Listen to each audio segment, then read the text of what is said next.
Good evening, good evening. Welcome to my platform. I am Vicki Johnson. I am your mental health specialist. I'm going to come to you briefly, and I do mean briefly. Well, happy Saturday. I want to talk about stuck. And I was doing a class this morning, and a lot of people have really carried some weight around for years and years and years. One of my concerns were in class this morning, I heard a lot of pain. I heard a lot of pain in their voice, and I saw a lot of pain on their face where they was hurt and had went through trauma.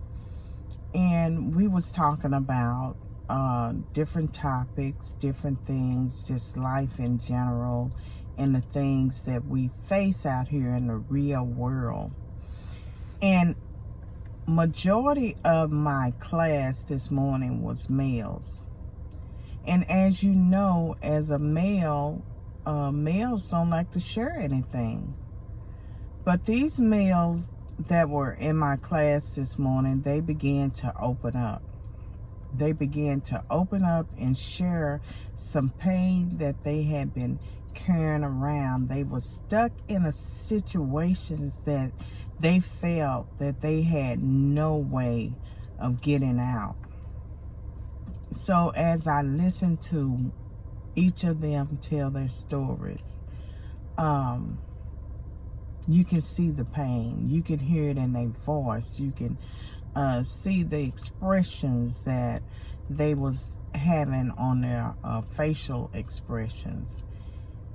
And as they began to tell one by one, and at the close of the session, before I closed it out, I gave each and every one of them some homework.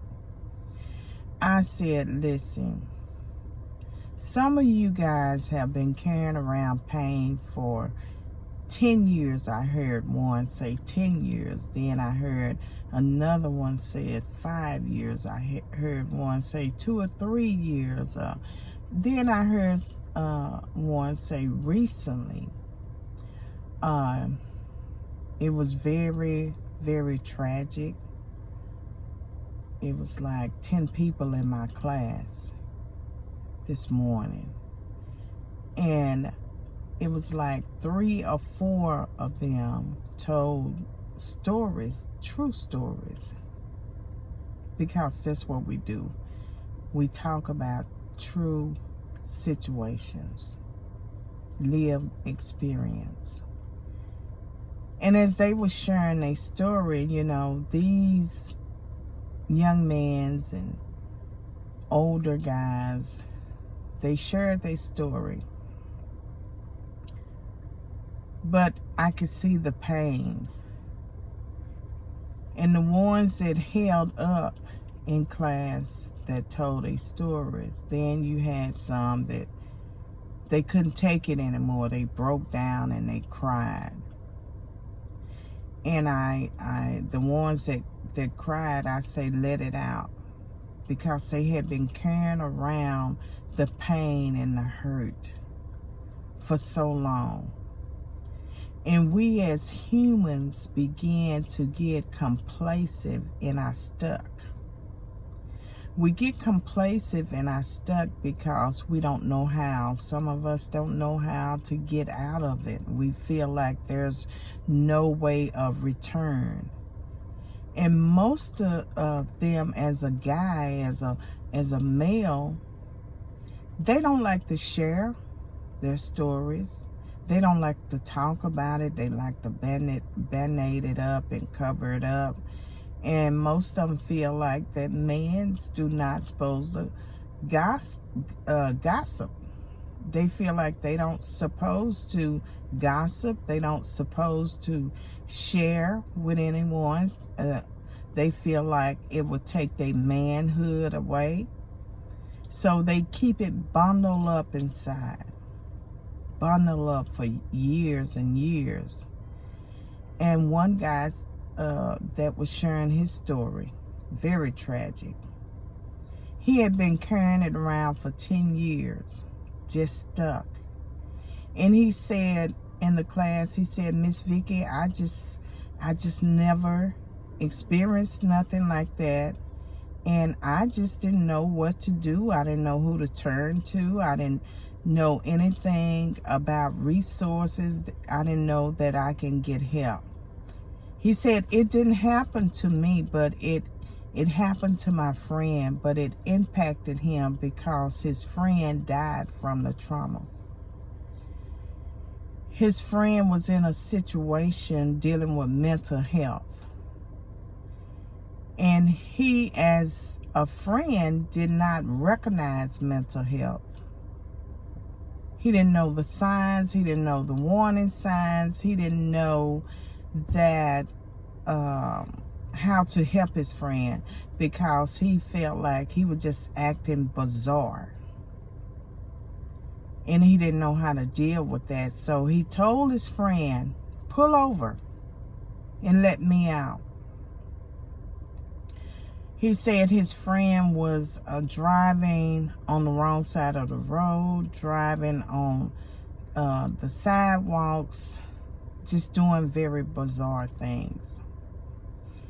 And as he began to share his story, I asked him at the end, before I went to the next one, and I said to him, I said, so you noticed that he was acting bizarre.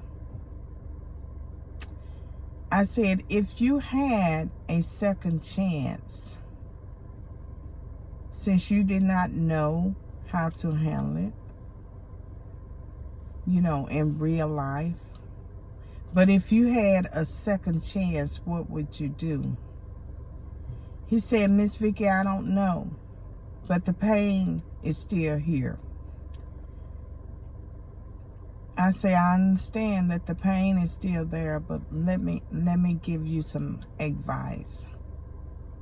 Can I give you some advice? He said, yes. I said, can I share something with you? He said, yes.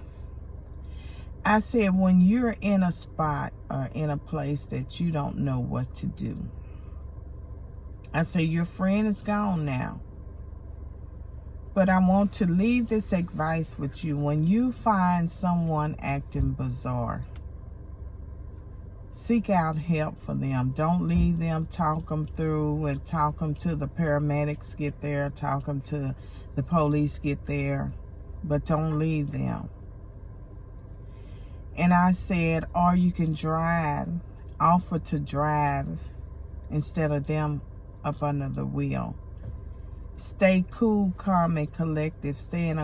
You may be panicked, or you may fear that you're going to lose your life with someone driving bizarre.